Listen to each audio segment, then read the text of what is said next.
My family secretly rented out my beach house, so I changed the locks a week before the 100-guest wedding they booked. My mom's panicked voice on the phone was the tipping point. We could get arrested, she cried, a week before the wedding. Let me back up. A few years ago, I bought my dream beach house. It was my sanctuary. But then a massive job offer pulled me across the country.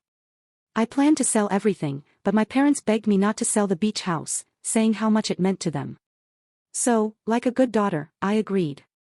I moved, settled for an apartment instead of a house, and kept paying all the taxes and utilities for their little getaway spot. This went on for about a year until my old realtor called. He'd found my house listed on a rental site, managed by my own sister, Emma. He sent the link, and my stomach just dropped. There were photos of my furniture, my rooms, and dozens of glowing reviews. They were making a killing, even renting it out over Christmas week when they told me they were having a family getaway. To confirm, I called my mom and asked if I could visit the house. She lied straight to my face, saying Emma and her husband were there when the rental calendar clearly showed it was booked by a stranger. That was it. The final straw was learning they'd booked a 100-person wedding at my house for the following month, charging thousands. I flew back to Florida without telling anyone.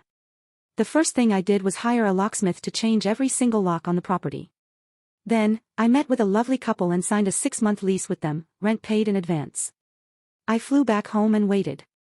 2 days later, my phone exploded. Panicked calls and texts from Emma, my dad, and my mom. Our keys don't work.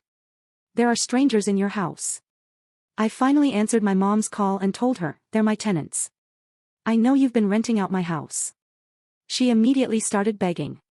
They had taken a $3,000 deposit for the wedding and would owe thousands in damages if they couldn't provide the venue.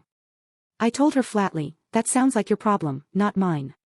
They ended up having to pay the bride's family $8,000, which they put on a high-interest credit card.